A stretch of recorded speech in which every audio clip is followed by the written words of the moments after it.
Ce matin, j'aimerais vous demander d'ouvrir votre Bible avec moi dans Matthieu 15, versets 21 à 28. Matthieu 15, versets 21 à 28, c'est là que nous allons retrouver notre méditation de ce matin.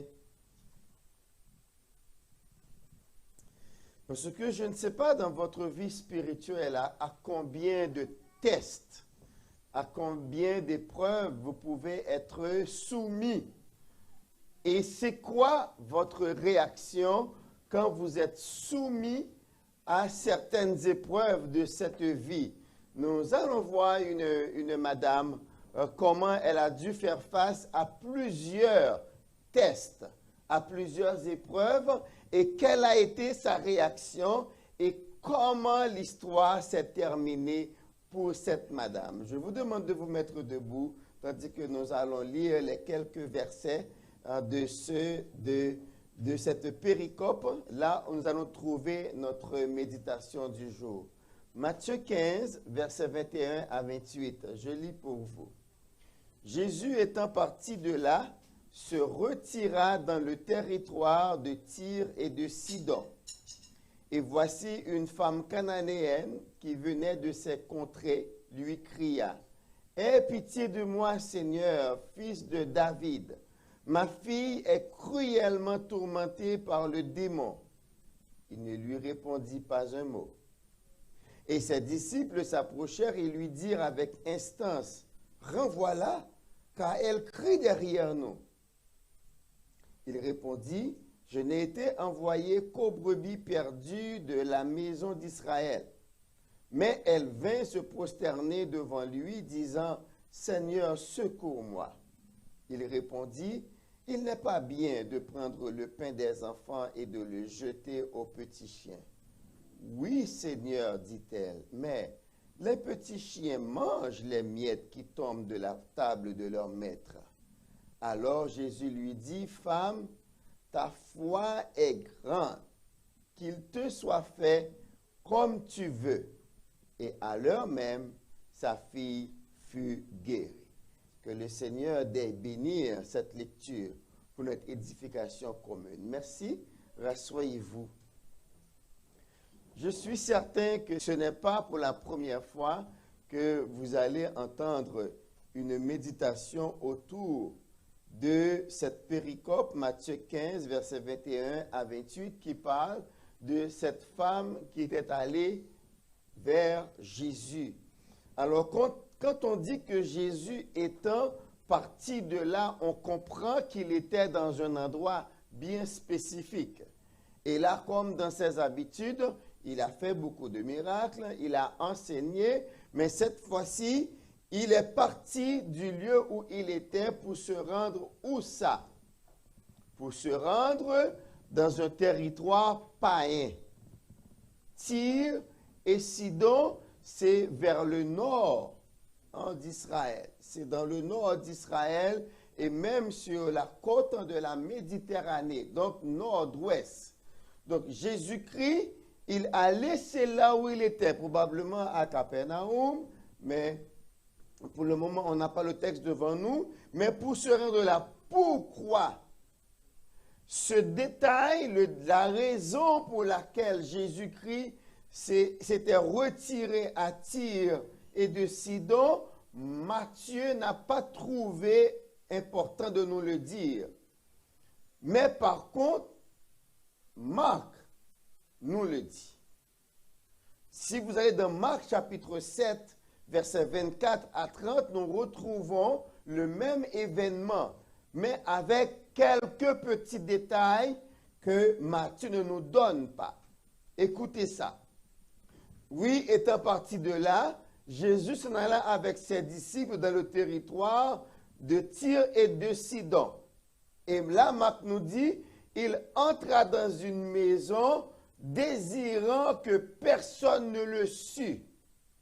Donc, la raison pour laquelle Jésus s'était retiré dans le territoire de Tyr et de Sidon, c'est parce qu'il voulait prendre un petit repos avec ses disciples. Il voulait se reposer un peu il voulait se retirer à l'écart. Cela nous donne quand même une leçon. Nous qui travaillons dans le champ de Dieu, ça nous dit quand même, c'est bien parfois de se retirer pour prendre un peu de repos, prendre un peu de recul et aussi réfléchir un peu. Car la Bible dit, Jésus et ses disciples étaient allés dans le territoire de Tyr et de Sidon, étaient dans une maison, ils ne voulaient que personne ne sût où il était. La leçon ici, parfois c'est bon de se retirer. Parfois c'est bon de prendre un temps de repos. Parfois c'est bon d'aller loin, de se reposer. Et parce que le corps, ça demande ça. Parce que Jésus était quelque part où il a fait beaucoup de guérisons. Et faire beaucoup de guérisons, ça demande beaucoup d'énergie. Mais l'homme, Jésus, a compris que ses disciples voulaient se reposer aussi. Donc, il prenait un temps de retraite. Mais Marc va nous dire, il ne put rester caché. Jésus ne pouvait pas rester caché longtemps. C'est là où cette femme entre en scène. Matthieu nous dit que c'était une femme cananéenne. Mais Marc donne plus de précision sur l'origine de cette femme. Mais le problème de la femme, c'est qu'elle avait une fille qui était possédée d'un démon, Marc nous dit, et elle a entendu parler de Jésus. Jésus ne pouvait pas rester caché pour longtemps. Marc nous dit au verset 26, cette femme était grecque, syro-phénicienne. Donc, elle était d'origine grecque.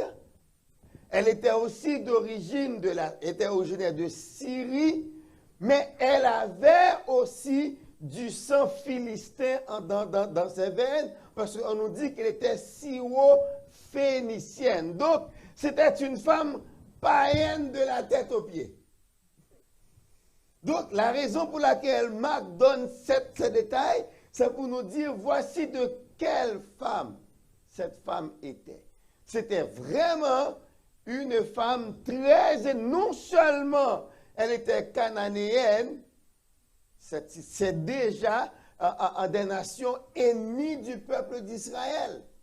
Parce qu'il ne faut pas oublier, avant, c'est les Cananéens qui occupaient le territoire où le peuple Israël était. Donc, le peuple Israël était arrivé en conquérant, il a chassé ces peuples afin de prendre ce pays que Dieu lui avait donné. Il y a une réponse que Jésus va donner à cette femme. Jésus va lui dire, je n'ai été envoyé qu'auprès des brebis perdues de la maison d'Israël. Matthieu 15, verset 24. Il répondit aux disciples, parce que les disciples lui disaient, il faut chasser la femme car elle crie derrière nous. Et pour toute réponse, Jésus a dit, je n'ai été envoyé qu'aux brebis perdues de la maison d'Israël. Il faut dire aussi qu'ici, Jésus n'a pas menti. Jésus n'a pas menti.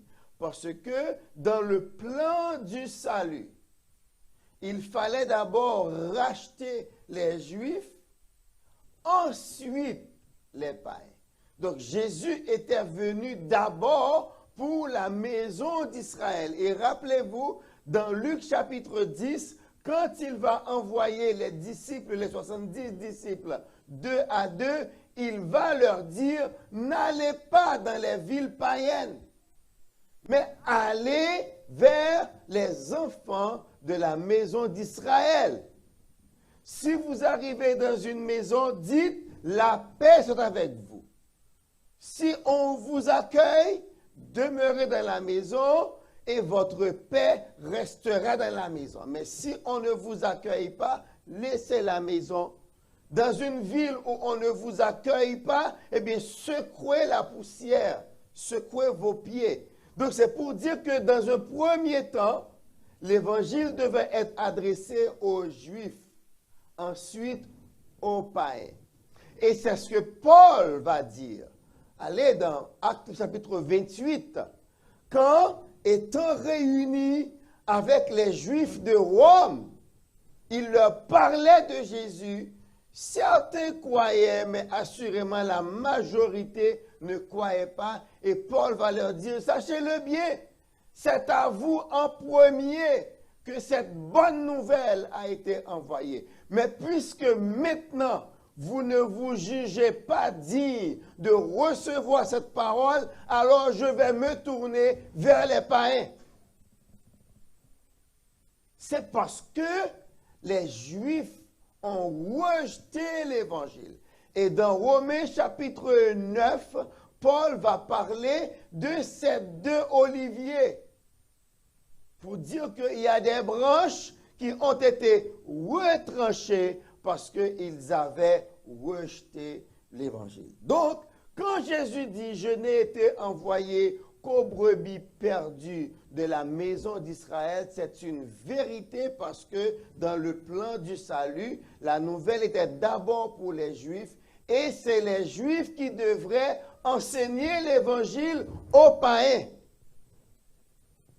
Ça a été fait parce que les premiers disciples étaient des Juifs. Les 11 plus apôtres Paul, c'était des Juifs.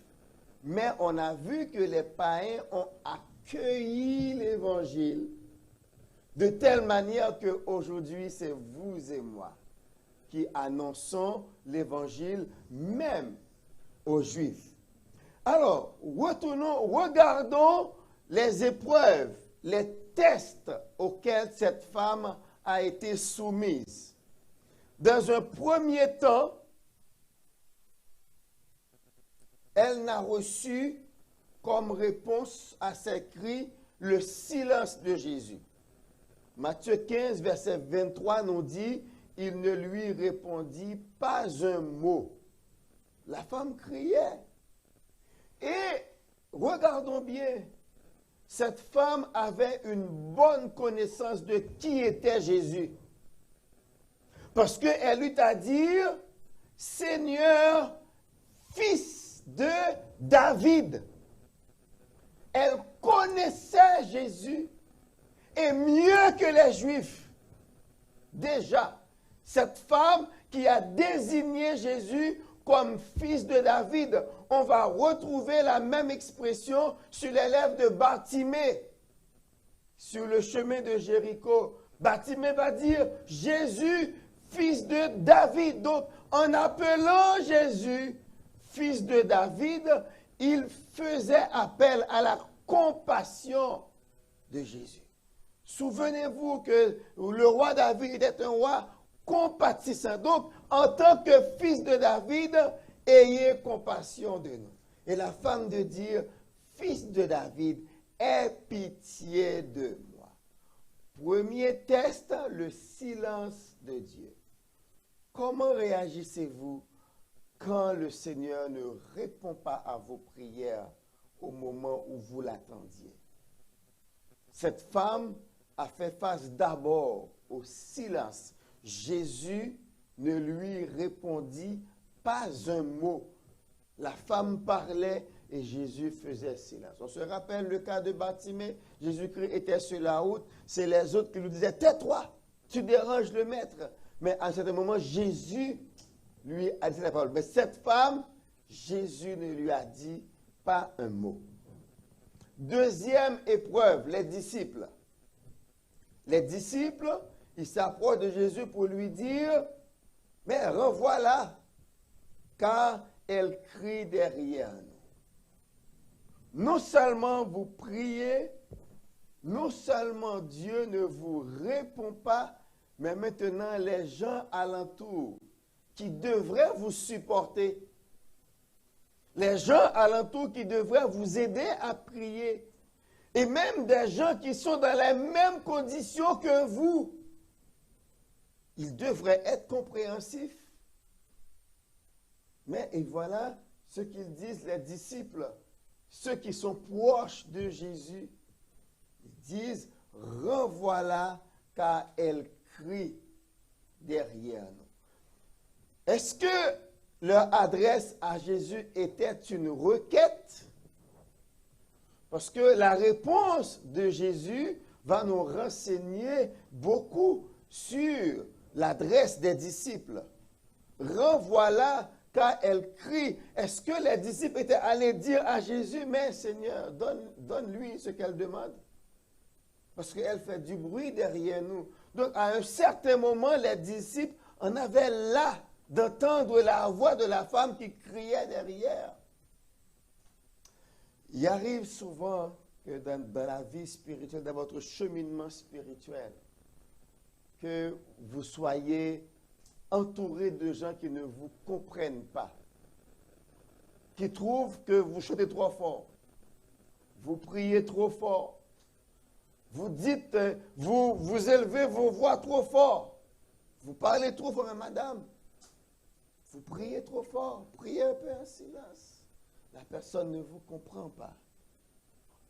Les disciples disaient, elle crie derrière nous, renvoie-la. Donc en fait, le souci des disciples, c'était pas la délivrance de la madame. C'était leur paix à eux. Elle crie trop fort. Elle crie trop fort. Ici, à Béret, on n'a pas encore vraiment de moments de prière, d'intenses prières où nous pouvons avoir des gens qui viennent crier devant le Seigneur. Mais moi, je prie que nous ayons ce temps-là. Parce que c'est la seule personne. Quand vous criez devant lui, il vous écoute. Pour les disciples, la femme criait trop.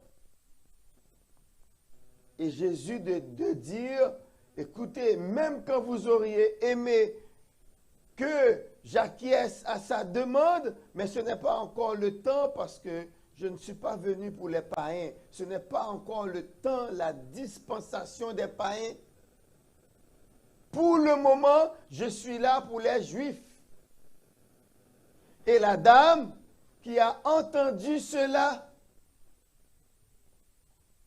ça veut dire que je ne vais rien recevoir. Et là, la dame, la Bible dit, elle est venue se jeter aux pieds de Jésus. Je ne sais pas si vous rappelez Philippiens 4, verset 6. Qui connaît ce verset? Philippiens 4, verset 6. Ça dit quoi? Ne vous inquiétez de rien, mais en toute chose, faites. Vous ne connaissez pas le verset? Par des. Ensuite des. Exactement. C'est ce que cette femme nous a appris. Qu'est-ce qu'elle a fait? Oui, elle criait derrière les disciples et les disciples disaient, elle nous fatigue. Et bien bon, elle vient maintenant se jeter aux pieds de Jésus.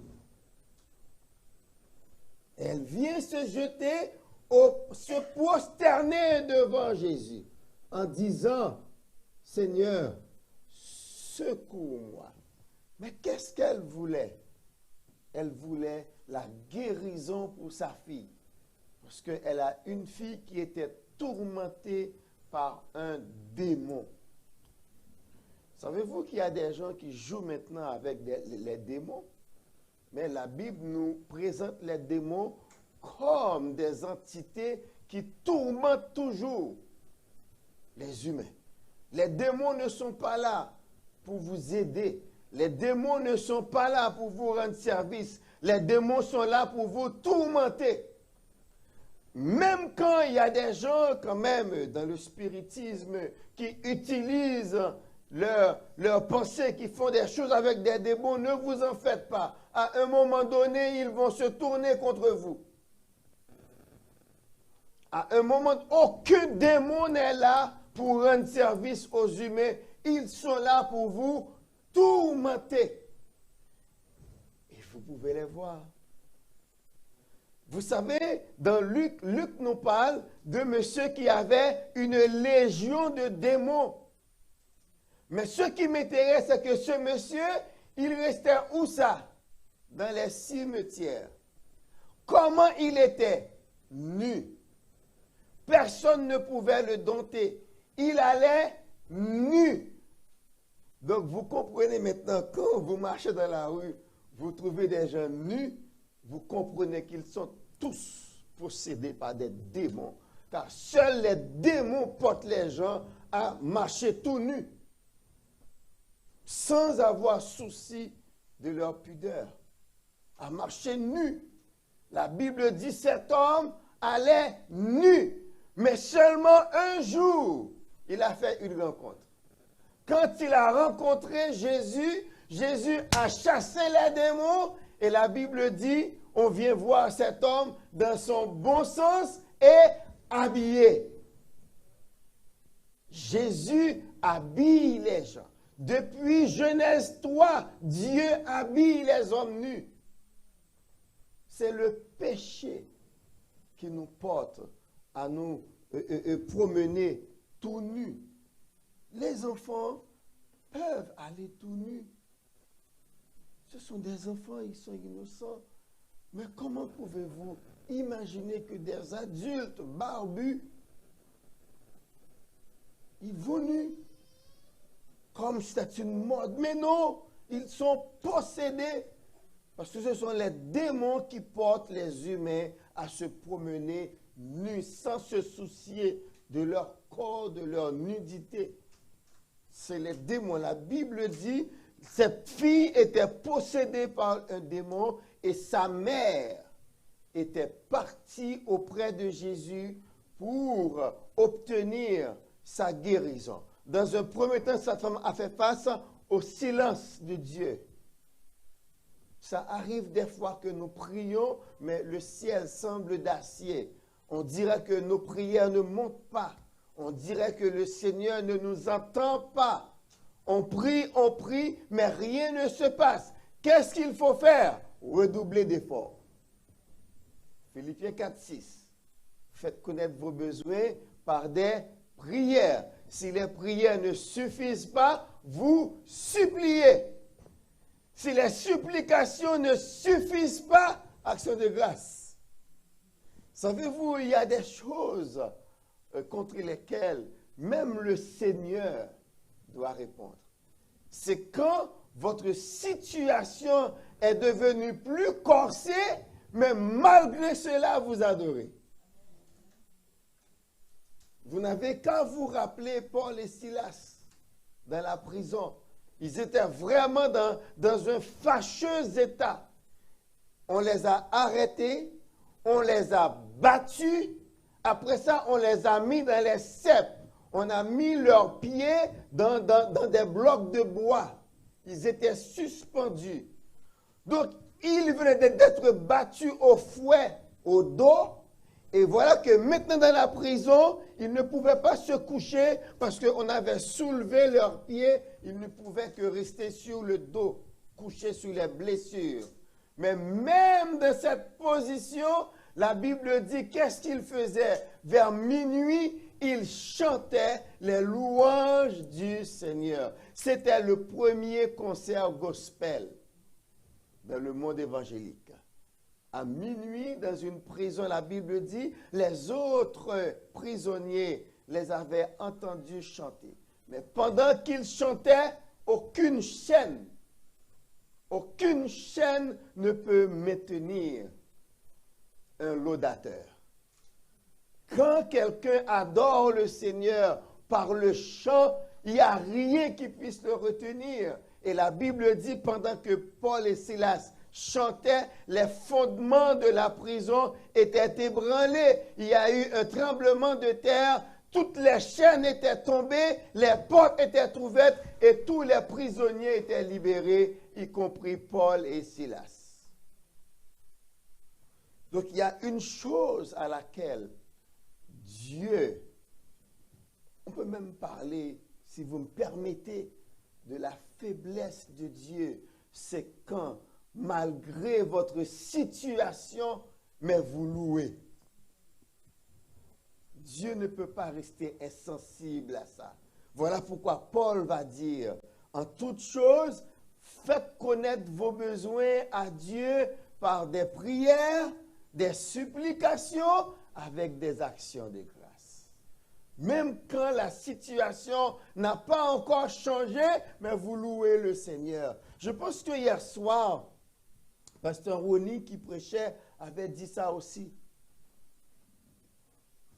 Toute votre vie doit être un message pour les païens, pour ceux qui ne connaissent pas le Seigneur.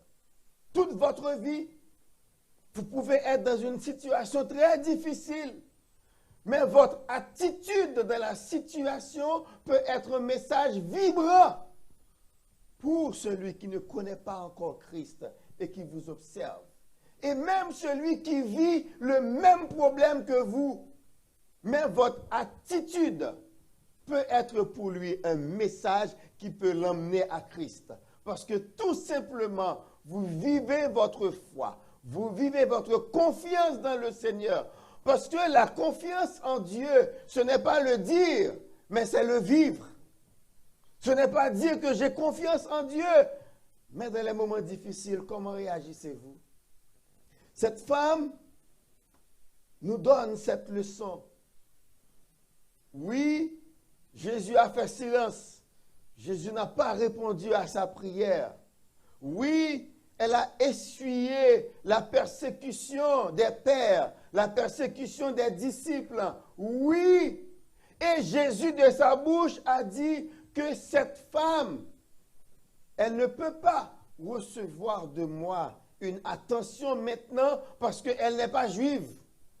J'ai été envoyé d'abord aux brebis perdues de la maison d'Israël. Mais comme je vous disais, quand la situation devient la plus difficile, eh bien, ce que vous pouvez faire, c'est adorer. Ce que la femme a fait, elle est venue se jeter aux pieds de Jésus. Et à ce moment-là, Jésus ne pouvait que lui adresser la parole. Est-ce que Jésus-Christ va lui dire une parole gentille? Mais non. Mais non. Seigneur, secours-moi. Quelle réponse elle a obtenue? Il n'est pas bien de jeter la nourriture des enfants aux petits chiens. Waouh! Il n'est pas bien de prendre le pain des enfants et de le jeter aux chiens. C'est comme quoi Jésus-Christ est en train de dire à la madame, même quand je vous aurais accordé mon attention, vous n'allez pas l'apprécier. C'est ce que font les petits chiens. Ils n'apprécient pas les choses qu'on met devant eux. Et la dame de répondre, Seigneur, ok, je suis d'accord avec vous. Vous voulez parler de chiens? Ok, mais parlons de chiens. Mais je vais vous dire ce que les chiens font. Je vous dis sincèrement, moi, quelqu'un m'aurait dit ça, je lui ai dit, ok, allez avec votre affaire. Je suis un chien, je vais vous montrer que je ne suis pas un chien. Allez avec votre affaire et puis, j'aurais tourné les talons. Mais cette femme, elle savait ce dont elle avait besoin. Et elle savait aussi à qui elle s'adressait. Et j'aimerais vous faire remarquer quelque chose. Très souvent, on pense que les gens qui croient en Dieu sont des gens qui ne réfléchissent pas, qui ne raisonnent pas. Eh bien, savez-vous que Dieu aime bien quand ses enfants raisonnent avec lui? C'est ce que cette femme va faire. Cette femme va dire, ok Seigneur, vous voulez parler de chiens? Bon, raisonnons concernant les chiens. Eh bien, je vais vous dire, les petits chiens, sous la table de leur maître, mangent les miettes qui tombent de la table. Je ne vous demande pas de me donner le pain des enfants. Je ne vous demande pas de me donner la viande des enfants. Je n'ai pas besoin du sandwich, du jambon, du fromage, de ce qu'on donne. Je n'ai pas besoin de ça, mais seulement une miette.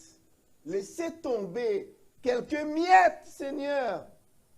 Et à cela, Jésus-Christ était sans mots.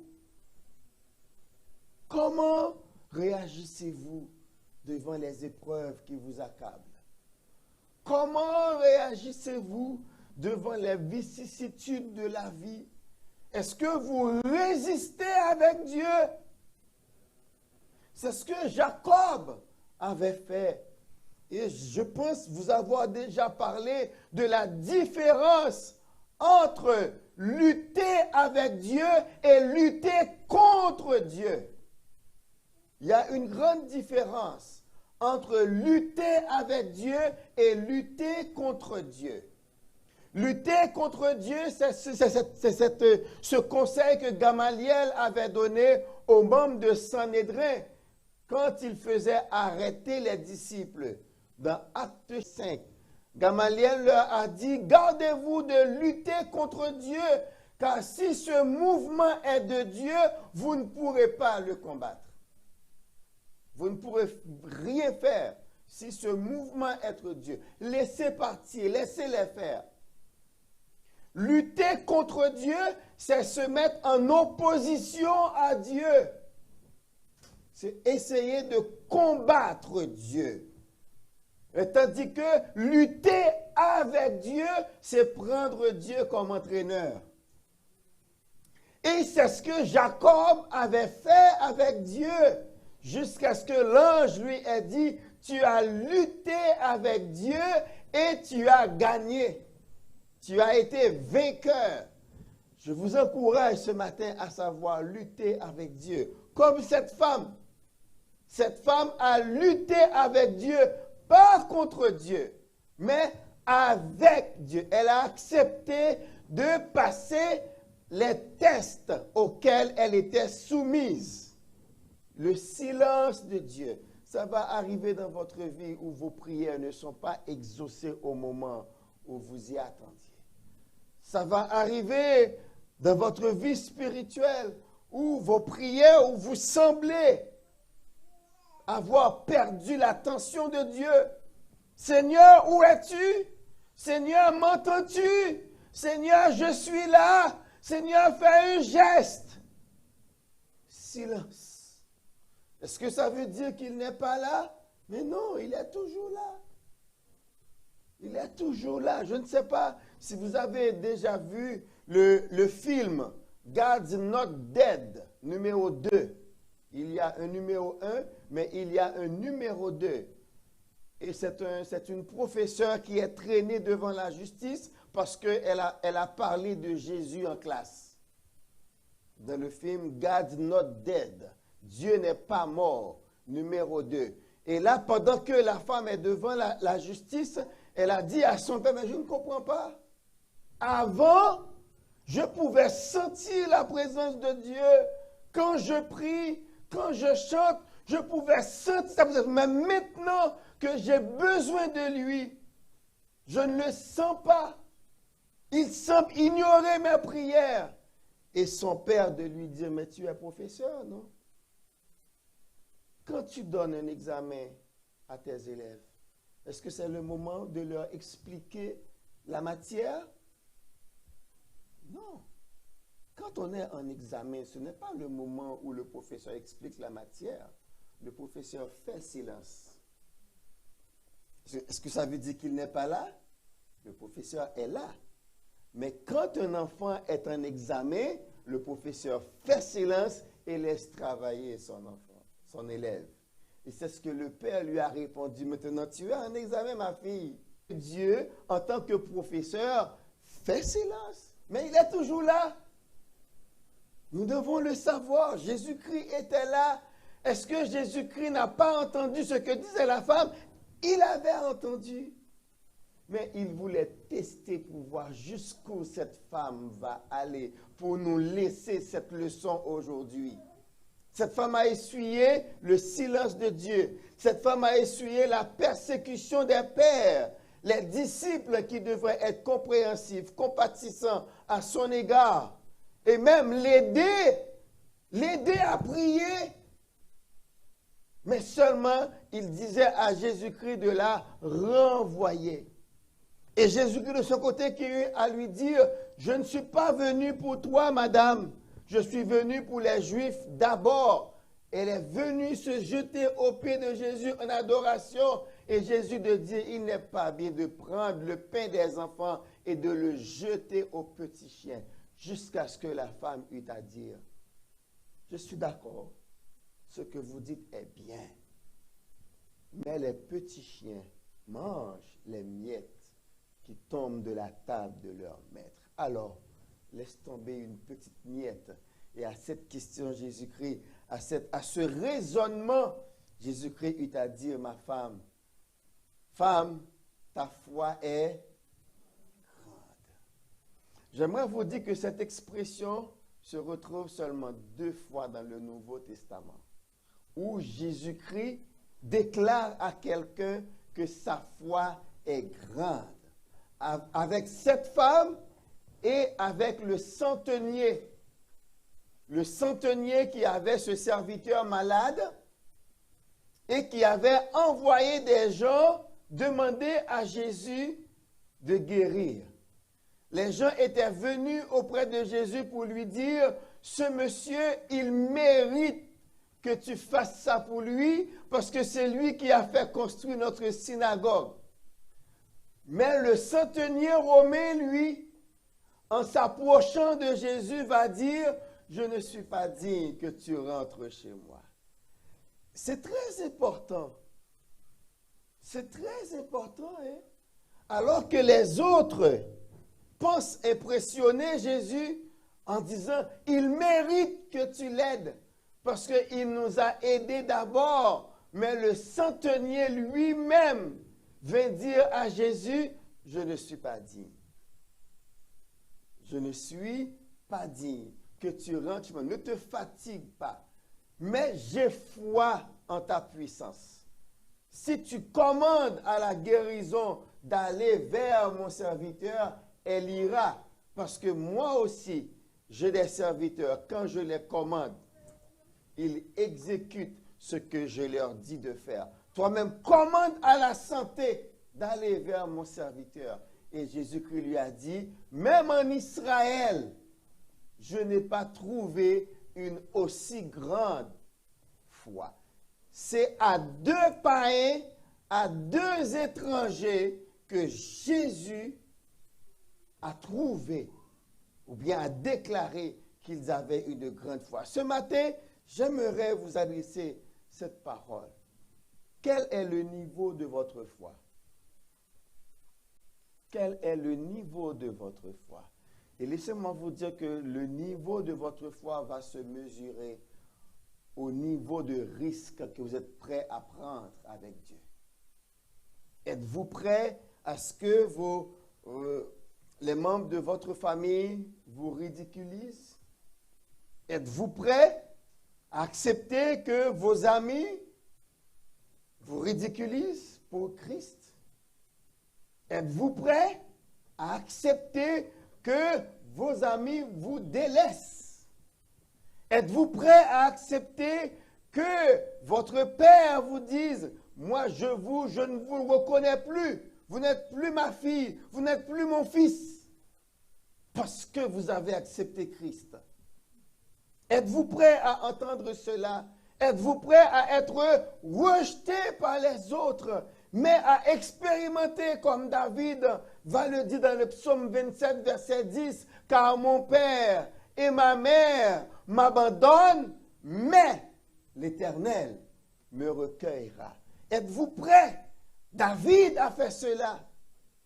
David était prêt à être abandonné par son père et sa mère, afin d'être recueilli par l'Éternel. Quel niveau de risque êtes-vous prêt à prendre avec Dieu? Quel niveau de risque? Quel niveau de risque? Que les gens disent, je vais rester en expectativité pour voir ce qui va lui être arrivé, sans vous aider. Êtes-vous prêt à faire cela? Êtes-vous prêt à prendre ce risque? Est-ce que les gens vous regardent? Je vais voir ce que Christ va faire pour lui. Je vais voir ce que son Dieu va faire pour lui. Puisqu'il a cru en Dieu. C'est la même chose qu'on avait dit à Jésus-Christ sur la croix. Mais sauf que pour vous, Jésus va intervenir. Parce que jamais de la vie, jamais je n'ai vu personne qui a fait confiance à Dieu pour rester pénaux. Jamais.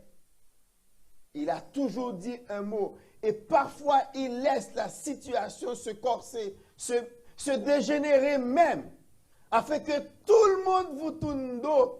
Et lui-même, il passe et il vous ramasse. C'est ce qu'il a toujours fait. C'est ce qu'il a toujours fait. Et ce matin, il est prêt à le faire pour vous. Mais est-ce que vous voulez lui laisser le temps de le faire? Il le fait certes, mais pour ceux qui s'abandonnent à ses soins. Voulez-vous vous abandonner aux soins du Seigneur? Est-ce qu'il y a quelqu'un ici qui a l'art de sa vie?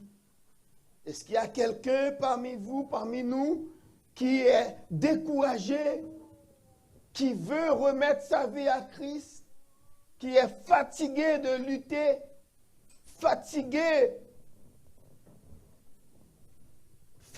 de prendre des décisions qui ne fonctionnent pas, fatigué de faire des pensées qui ne riment à rien, fatigué de demander, fatigué d'appeler à l'aide, fatigué, mais probablement vous n'appelez pas à l'aide à la bonne personne. Ce matin, Jésus est là et il veut vous accueillir.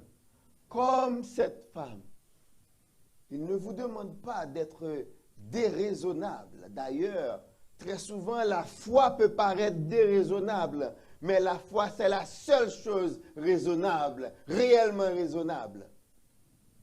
Cette femme eut à dire à Jésus, les petits chiens sous la table de leurs mains mangent les miettes qui tombent de la table. Que voulez-vous ce matin? Qu'attendez-vous de Christ ce matin? Si c'est une miette de sa grâce, savez-vous, une miette de la grâce de Dieu vaut tout l'or du monde. Une miette de grâce de Dieu. Ce matin, je vais prier pour vous. Dans votre cœur, adressez-vous à votre Dieu. Est-ce que votre vie, vous avez peur du lendemain? Votre avenir n'est pas certain devant vous? Vous ne savez pas de quoi votre lendemain sera fait? Comme la fille dont a parlé Marie-Ange, assurément vous avez aussi un diagnostic très ravageur entre vos mains. Le médecin vous a dit, il n'y a pas beaucoup de chance. Vous qui nous écoutez en ligne, vous qui êtes en ligne, je m'adresse à vous également. Le même Jésus de cette femme, il est là ce matin. La Bible dit, il est le même hier, aujourd'hui et éternellement. Est-ce qu'il y a quelqu'un présentement qui veut remettre sa vie à Christ, afin que Christ puisse faire une différence dans sa vie? Je vous demande de baisser vos têtes, s'il vous plaît. Restez en prière, baissez vos têtes.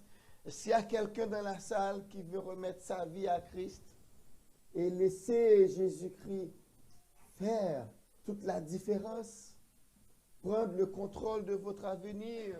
Il dit, je connais les projets que j'ai formés sur vous, projets de paix et non de malheur, afin de vous donner un avenir et de l'espérance.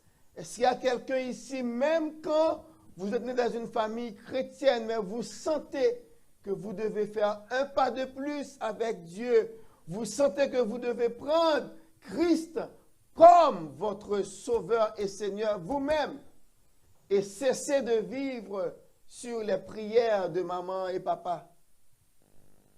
Si vous êtes là ce matin, vous pouvez lever la main. Et si vous êtes en ligne, laissez-nous un message au 514-953-6435. Laissez un message. Si vous voulez qu'on vienne chez vous, laissez votre adresse, envoyez un texto, faites-nous savoir votre décision et nous serons très heureux de vous aider. Je vais prier.